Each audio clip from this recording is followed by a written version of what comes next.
Would I buy this business? Today I'm reviewing a candy catering company. Yes, a candy catering company in Lake Mary, Florida. They set up a candy bar at weddings and special events, and this business is for sale. I'm going to tell you today, I'm going to give you an inside look on how I evaluate businesses since I've bought businesses in the past. Can it make money? Is it worth pursuing? Should you buy this business? And also on my channel, every day I post a video at 1:15 p.m. reviewing businesses for sale, telling you how to start businesses and other entrepreneur content. So if you like that type of stuff, give me a like and a subscribe. Alrighty, we are reviewing a candy catering company in Orlando. Wow, this is insane. When I saw this thing pop up on Biz Buy Sell, I was like, I have to review it. I have to see if this is a good business to purchase because it is so unique and so fun. Okay, so before we get in these numbers, I'm going to go through the description here. Been in business for over 10 years. That's great. They've had award-winning candy. They actually put a PDF on here on the awards that they've gotten. So consistently here they've been showing up here for wedding awards, and this is who they've worked with: Texas Roadhouse, McDonald's, Hilton, Grand Vacations here. I mean, all the way down to, I believe, the Magic. They work with the Magic here. So a really cool established business. Louis Vuitton, Victoria's Secret. Looks like they're in a lot of different places, and they're licensed, they're insured. So cool that this business is established, and this is the type of business that you want to buy, an established brand that is going to continue to flourish and grow the longer that it is in business. They already said here that there's $30,000 of bookings already in place for 2024. So already reoccurring revenue on this business, which is going to really add to the viability of this business working out. So the most important thing I always say, pay attention to this, read through it. It's great. It's good to know that a business is established. They're going to oversell on some things. But what we need to do is, before we even look into that, we need to see if the numbers work. If the numbers work, then everything else can work, okay? So let's get into this. Purchase price again is $230,000. $30,000 of that is contributed to furniture, fixtures, all their equipment, and $200,000 in goodwill and value. So essentially their brand, their reoccurring revenue, the relationships that they have, they're selling that for $200,000, which is essentially about 2.2 times the cash flow here of $78,000. So, from the awards that they've won, the reputation that they have in the community, it seems like this is a good goodwill and value here. So asking price $230. Gross revenue for this business is $182,895. So that's a pretty good revenue. It looks like the business is continuing to grow as they get out there further. You could probably continue to grow this. Cash flow is $78,000 at a 43% profit margin. Great profit margin. Great profit margin when they're buying stuff and then packaging up and catering it.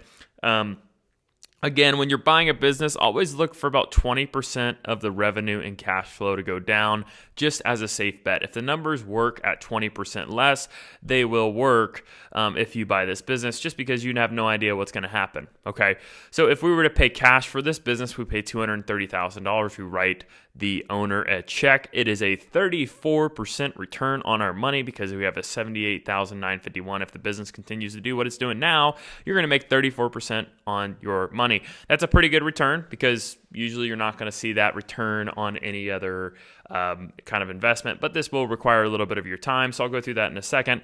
If we were to finance this business, let's see if she has seller financing available. She does not, so we will have to finance this in the traditional banking market.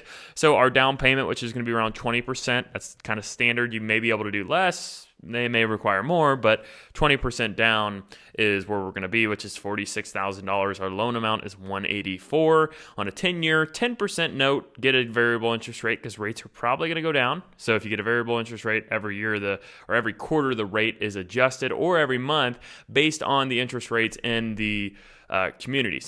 Or in the banking market. So this could go down. Your monthly payment's going to be $2,431. Your cash flow before the loan, that's up here, it's a $78,951 divided by 12 months, is $6,579.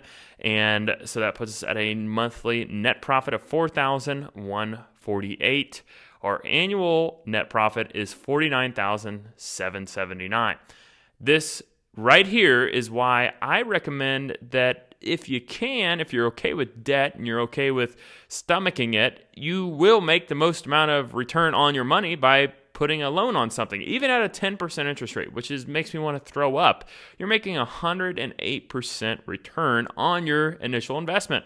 You paid $46,000 and then you didn't have to pay another dime because that money continued to come in and you basically paid the loan with the other person's money, right?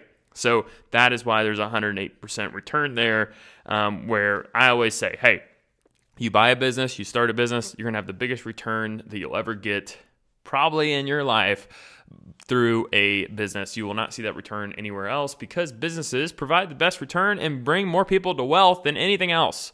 Okay, so 108% return. The opportunity here is to scale the company to a new location and add more events, because when you buy a business, you really want to have a plan of action to grow the business, because a $49,000 net profit, if you're working 40 hours a week on the business and you're doing a ton of stuff, then that may not be enough, because you could probably go get a job to make more than that, but you're building a business. So if you have a plan of action to grow this business, it makes sense to buy the business, okay? Here are some questions that I would ask. Why are you selling the business? I ask that for every owner. It's the first question I ask. Why are you selling? You've been in business for 10 years. It looks like you got a pretty successful business. You're winning awards. Your brand is really at the pivot point where it's going to take off and you're going to continue to get more events. Why are you selling? What's going on? And then from that answer, you will find usually if there's any issues with the business, because if the answer isn't very straightforward, then you really need to start digging and see what the real answer is, okay? Does the owner work every day? How many days a week do they work? Those are questions in which I want to know, as the owner coming in, what am I signing up for? Am I going to be working 40 hours? Is this more passive where I'm working 10 hours a day where I can potentially add another business to this to make more money than $49,000? What's my commitment? What am I doing here? So that's what I want to know. Does the owner work every day? What days of the week do they work? Also, do you have any employees? That's interesting because there's two parts to that. If they have employees, they may be overpaying them. You could potentially come in and cut some pay or take over the pay that they're doing and do it yourself. Increase the profit here where it makes it worth your while. There's a lot of different things that you can do when it comes to employees. Is there ways for cost reduction? Are the employees really great? Is it allowing you to be passive? Asking the employee question is definitely something there. If she doesn't have if the owner does not have employees and she's working 40 to 60 hours a week, maybe she's doing that because there's not much cash flow here at $78,000 a year. Because if you pay somebody $30,000, you're not making that much, right? So we really want to get into, where are they at? Are they at a level where they're kind of stuck, that they're stuck at this small business and they really want to grow, but they don't have the commitment and the fortitude to really do that? Where are they at? We need to know. Also, we need to know, can we keep the name, branding, and marketing? That's a dumb question in my opinion, but you'd be surprised how many owners would say, well, if you want my branding and you want my name, you're going to have to pay for it. And it's like, well, you're selling the business, the name, image, and likeness all comes with it.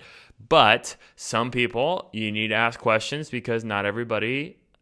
Buying a business is not a standard practice. It's not like buying a house.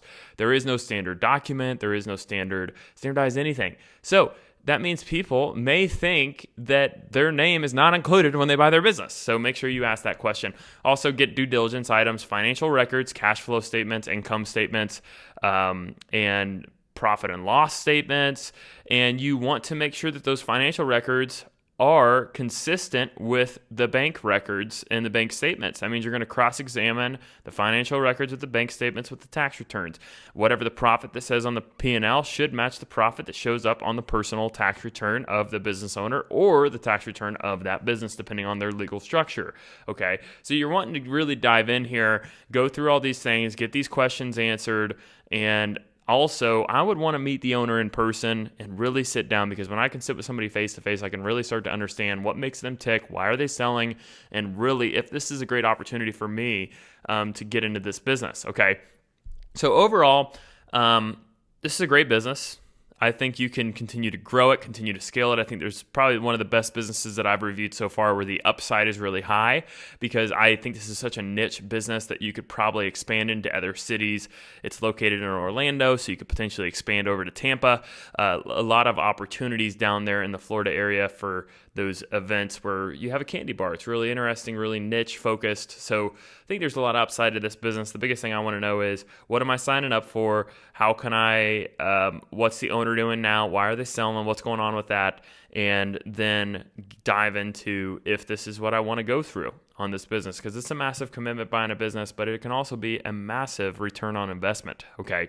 So my name is Nate Jones. I post a video every day at 1:15 p.m., either reviewing a business for sale or how to start a business and other entrepreneurial content. So if you like that type of stuff, hit like and subscribe. I'll catch you next time. Thanks.